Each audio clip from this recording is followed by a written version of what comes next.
Hi friends. Pandian ஸ்டோரில் பார்த்தீங்கன்னா அப்பத்தா கிட்ட பார்த்தீங்கன்னா பழனி பார்த்தீங்கன்னா வெத்தலை மடித்து கொடுத்துன்னு இருக்காங்க.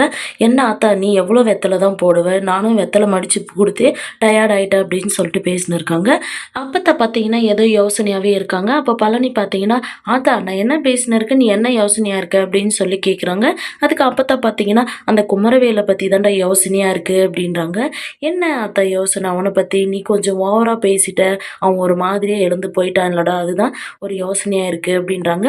அவனோட விஷயத்துல நான் ஒரு முடிவு எடுத்திருக்கேன் அப்படின்னு சொல்றாங்க. என்ன முடிவு அதான் சொல்லு அப்படின்னு சொல்லிட்டு பழனி கேட்குறாங்க. அப்ப பார்த்தீங்கன்னா குமார் வந்துடுறாங்க. டேய் குமார் வாடா இங்க இங்க என் பக்கத்துல வந்து உட்கார்றா அப்படின்றாங்க. குமாரும் பார்த்தீங்கன்னா வந்து அப்பத்தா பக்கத்துல உட்கார்றாங்க.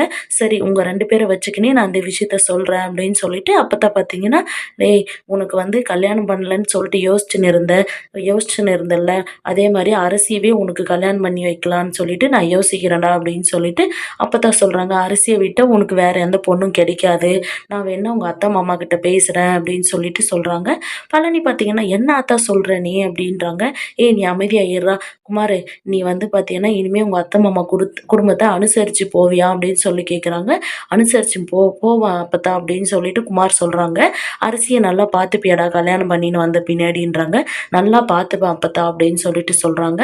அப்பத்தா பார்த்தீங்கன்னா, "நீ எந்த ஒரு பிரச்சனைக்கும் போமாட்ட அப்படின்னு சொல்லிட்டு எனக்கு சத்தியம் பண்ணி குடு" அப்படின்னு அப்பத்தா கேட்குறாங்க. குமாரும் பார்த்தீங்கன்னா, "சத்தியமா நீ இனிமே எந்த ஒரு பிரச்சனைக்கும் போமாட்டான் அப்பத்தா" அப்படின்னு சொல்லிட்டு பார்த்தீங்கன்னா, குமார் கிளம்பிடுறாங்க. இங்க பழனி பார்த்தீங்கன்னா, "என்ன ஆத்தா நீ பண்ணின்னு இருக்க? நீ போய் பொண்ணு கேட்டா மட்டும் அக்கா குடுத்துருவாங்களா? அக்காவே உன்னோட பேச்ச கேட்காம அது இஷ்டத்துக்கு அது கல்யாணம் பண்ணி போயிடுச்சு. இப்ப அதோட பொண்ண போயிட்டு உன்னோட பேரனுக்கு கேட்குறேன்னு சொல்லி கேட்குற. அவங்க போய் குடுப்பாங்களா?" அப்படின்னு சொல்றாங்க. "டேய் என்னோட பொண்ணுகிட்டயும் நான் என்னோட மாப்பிள்ளைகிட்டயும் பேசப் போறேன். எப்படியாச்சும் அவங்களோட சம்மதத்த வாங்கி நான் குமாருக்கு அரிசிய கல்யாணம் பண்ணி வைக்க போறேன்" அப்படின்னு சொல்லிட்டு அப்பத்தான் சொல்றாங்க. இந்த சீரியல் எப்படி இருந்தா நல்லா இருக்கும்னு சொல்லி கமெண்ட் பண்ணுங்க. இந்த வீடியோ பிடிச்சிருந்தா லைக் பண்ணுங்க, ஷேர் பண்ணுங்க, சப்ஸ்கிரைப் பண்ணுங்க. Thank you.